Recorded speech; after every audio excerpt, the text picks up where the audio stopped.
Deathwatch Chapter 13. It would be so easy for Maddox to kill him, Ben thought.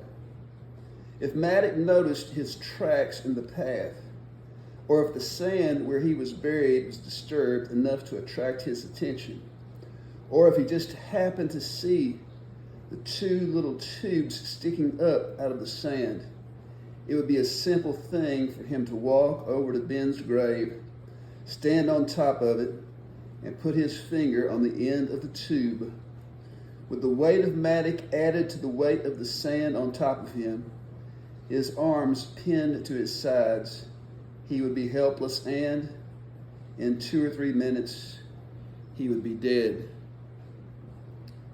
This was a disaster, and too much time had now passed for him to correct it.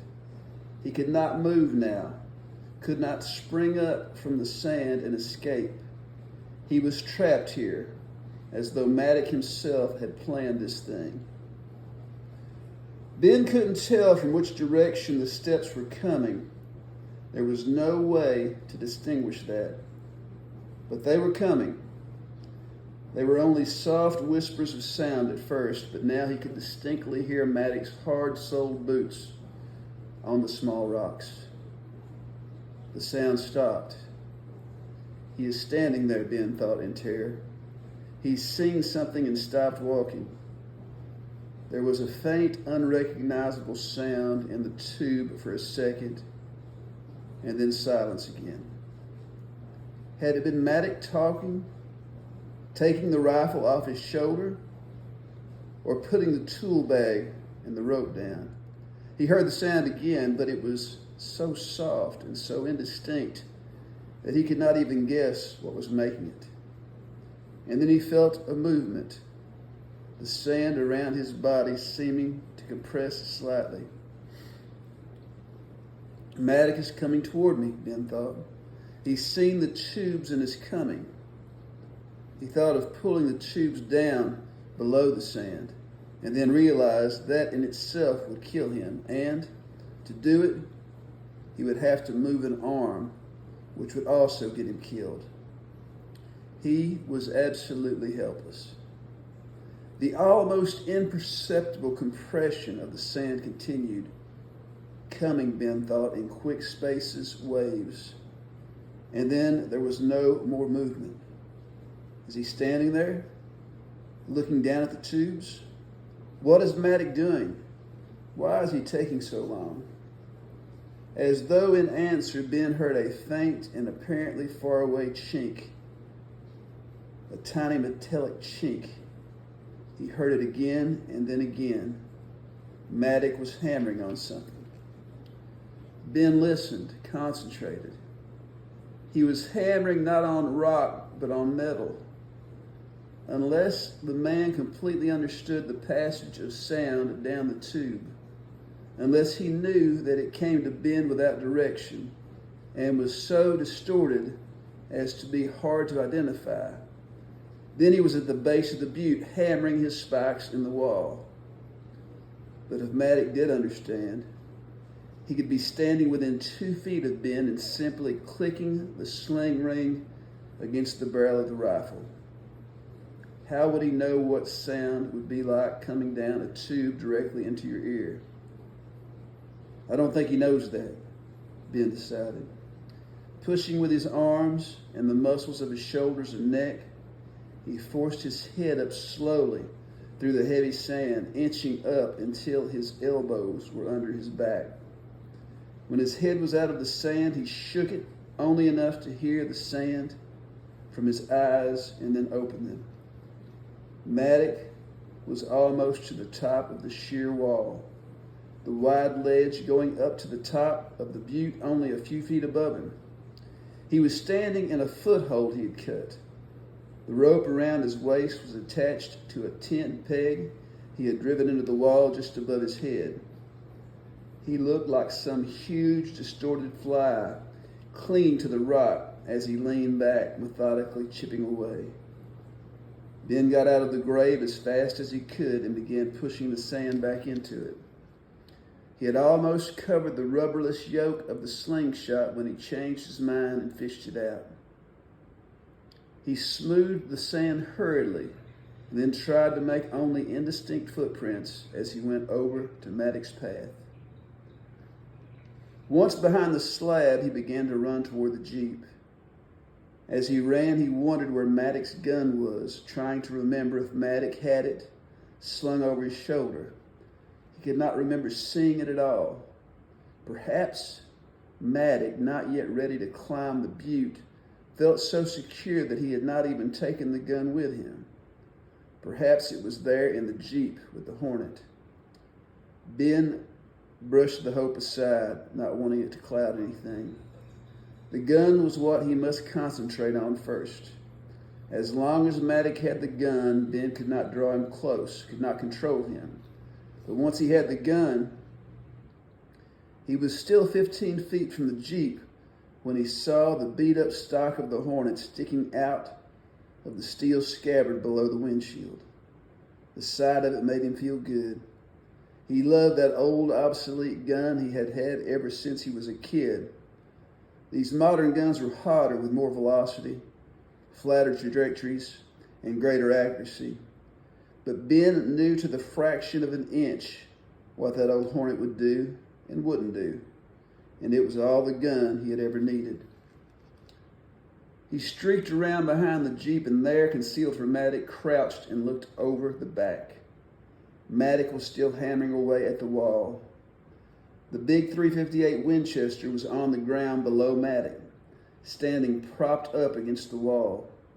The underside of the gun was toward Ben, the metal of the trigger guard black against the polished light tan woodstock. Ben was sure that with one or at most two shots from the Hornet, he could put the big gun out of commission. He would aim first at the trigger guard, hoping to smash it in and jam the trigger. But if that didn't do it, he could tear the gun up, jamming the clip, ruining the scope, perhaps even blasting the action loose before Maddox could get down off the wall. Still crouched, Ben sneaked along the side of the Jeep and, just reaching up with his hand, got a grip on the Hornet and pulled it slowly out of the scabbard. Going back to the rear so that he could crouch there, the barrel of the gun out along the can rack, Ben got down into position, slowly pushed the gun out, and took a preliminary look through the scope. The 4-power glass brought the trigger guard leaping forward toward him. Fish in a barrel, he thought. He reached automatically for the knob of the bolt to check that the cartridge was changed, and there was no knob. There was no bolt. Ben looked down where it should have been and could see the top cartridge in the clip, the brass case shiny and new, the brass jacketed bullet a duller color. Without the bolt, the gun and the cartridges were useless. A metal tube, little containers of gunpowder, and a magnifying glass. Ben moved forward along the Jeep until he could reach into the glove compartment and feel around, identifying things with his fingers. The rubber snake bite kit, papers, a packet of matches, a pair of gloves, a plastic case for his sunglasses. The bolt for the rifle was not there. He had to risk being seen as he got into the Jeep and, watching Maddox when he could, searched. The bolt was not in the Jeep. Crouched in the Jeep, his head just high enough to look out through the windshield, he stared at Maddox's gun leaning there against the stone, the sun hot on it. Could he run fast enough to get the gun before Maddox could come down off the cliff face? No. A loop of rope around one of the tent pegs reached all the way down to the ground. Maddox could come down that rope in a matter of seconds and be standing there, gun in hand, as Ben came panting up. For a moment, he slumped in the driver's seat out of sight of Maddox and felt like crying. Then slowly he began to realize that it was not the missing bolt of the Hornet that was defeating him. It was the man hammering on the wall of the butte, Maddox. And Ben realized that for the last few minutes, he had not even been thinking about Matic. In the mountains and on the butte, he had felt that he was locked to Matic, that he could not leave him. And this had made everything he did complicated and dangerous. Now, in the Jeep, everything was simple. He was no longer chained to Matic. All he had to do was drive back to town and go to the sheriff. The whole operation would take 6, maybe 7 hours. He and the sheriff would be back out here in the chopper before sunset. Matic, on foot, wouldn't even really be tired when they picked him up. Ben pushed up the high seat enough to look at Matic, who was now doing something with the rope. Suddenly, Ben relaxed, realizing that he had all the time in the world. Matic still had work to do before he reached the first ledge. That would take time. Before he went up on the ledge, he'd have to come down and get the gun. Then he would have to climb back up. The time to go would be when Matic reached the top of the butte and was searching for him down in the tunnel. Ben looked out across the desert, picking his track. For at least a mile, he could keep the Jeep in two-wheel drive. The ground here was firm enough to let him really gun it at the start, and in seconds he'd be doing 30 or 40 miles an hour. With any luck, he'd be out of range of the big gun before Matic even reached the sound of the engine. He sat for a moment longer, just enjoying the sudden feeling of freedom. The chain linking him and the man on the stone wall was broken. Ben grinned as he decided it might look better if he didn't drive into town naked. Rolling out of the Jeep, he crawled around to the rear. There were no clothes in the Jeep, so he went on into the tent. Matic made a neat, orderly camp, his cooking fire still smoldering a little in its ring of rocks, all the water and rations in out of the sun. Inside the tent, the side of Matic's sleeping bag almost made Ben laugh out loud. It was neatly rolled and stowed in a tote bag. You didn't think you'd need it for another night, did you, Matic? Ben thought. Well, you won't. They've got a real bed for you in the jail. Matic's leather suitcase was locked, and the heavy canvas duffel bag was closed at the throat by a thin metal cable and was also locked. There was no sign of his or the old man's clothes, and Ben guessed that he had them out of the sight in the duffel. There'd be plenty of time later on to get the duffel open, he thought. Leaving the suitcase and sleeping bag and Coleman lantern in the tent, he loaded the duffel bag, water, and food into the back of the Jeep. Ready now, he slid back into the driver's seat and looked again at Matic on the wall. The man had almost reached the ledge. Idly, Ben felt the ignition key. Somehow he was not surprised when his fingers found that the key was gone. That's what a dude from the city would do, Ben thought. Take the keys out with a car a million miles from nowhere in the middle of the desert. Probably had the key in his pocket, the idiot. No problem. Hot wiring a Jeep was only a matter of yanking the left-hand wire off the switch and wrapping it around the right-hand post. He was reaching under the dash to do this when he glanced at Matic again. The man wasn't doing anything. He was just hanging in the rope sling, looking up as though studying what his next move would be. The silence worried Ben a little. This was a brand new Jeep. He remembered the trouble he had had starting it when he went up to get the old man, and Matic had bounced it around some more since then. No use taking a chance on a loose wire. Once he snapped that hot wire on the post, the Jeep would have to move. Matic was hammering again as Ben, on his hands and knees, crawled around the Jeep, unlatching first one side of the hood and then the other, and lifting it just enough to get his hands underneath. The first thing he touched was the top of the distributor cap. The black plastic felt warm and oily. It was lying loose on the plug wire harness. The rotor was gone, the motorized metal shaft sticking up like something naked. Ben slowly withdrew his hand and let the hood down. Numb, he crawled around to the back of the Jeep and sat down. He knew that he should be searching for the rotor, should be breaking open the suitcase and the duffel bag. He should be rooting in the food cans and fishing in the water cans, should be under the Jeep where Maddox might have taped both the rotor and the hornet bolt. But he just sat there, knowing that no searching would do any good. The key, the bolt, and the rotor were in Maddox's pockets, or in the tool bag Ben had seen on the ground at the butte. Maddox's hammering sounded almost gay, a steady tinkling beat in the silence.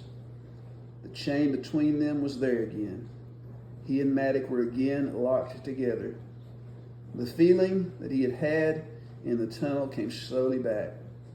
He, not Maddox, must gather in that chain.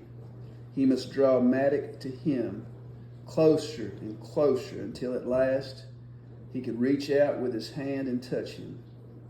Ben picked up the slingshot yoke where he had dropped it on the sand and then found the 2 rubber tubes still lying on the tailgate. Getting the leather thongs out of the bullet pouch, he strung the tube and placed and tested them, drawing the empty holder back to his chin. Standing up, but concealed by the Jeep, he studied the ground between him and the butte. He could not go to Maddox, could not risk being seen out there on the open desert. With the Hornet, he could have done it, holding Maddox to the wall with the gun, but the slingshot could not do that. Maddox would have to come to him. One shoot of the Jeep's horn would accomplish that in a hurry, but he would gain nothing if he made Maddox come to him armed and ready to shoot. He must come to me carelessly, Ben thought. He must come feeling safe and unthreatened. Opening the leather pouch, he emptied a dozen of the buckshot out of the white flat surface of the open tailgate, and then lined them up carefully with his finger so that each one lay about an inch from the others. Then he put the slingshot down and reached into the glove compartment. Watching Maddox as he moved, he went into the tent and unzipped the tote bag. He felt a little twinge of regret as he pulled out Maddox's sleeping bag. It was a beauty, all soft nylon and goose down. It had probably cost Maddox more than $100. He unrolled it, pushing it close to the tent wall, and then threw the tote bag over against the other wall. He unhooked the Coleman lantern, glad for once that Maddox was such a methodical man. There was no sloshing around in the fuel tank. Unscrewing the filler cap, Ben doused the sleeping bag and the tote bag with 90-octane white gas, and then dumped the last few ounces on the ground cover. He started to put the lantern down on the floor, but then carefully screwed the cap back on it and dropped it on the sleeping bag. He waited until he was well outside and under the awning before he lit the match and flicked it on the sleeping bag. Ben was surprised that Maddox apparently didn't hear the first muffled but loud explosion as the gas went up, the tent seeming to bulge with it. The tent made of fire-retardant fabric burned slowly, but with a great deal of smoke. Ben stood behind the Jeep, the slingshot in his hand, watching both the burning tent and Maddox. The man would not look around. The pillar of smoke went up on a long angle away from the butte, and flames licked along the edges of the fabric, but still Maddox hung on the wall hammering. And then the Coleman exploded, pieces of it tearing out across the sand. Maddox's head swung. For a moment he just hung there staring, and then he came clambering down the rock wall and started running as soon as he hit the ground. He ran for about 10 feet, then suddenly stopped, whirled back to the wall, grabbed the rifle, and set out again. Now, Ben thought as he put the buckshot into the leather holder, he's coming to me the way I want him to.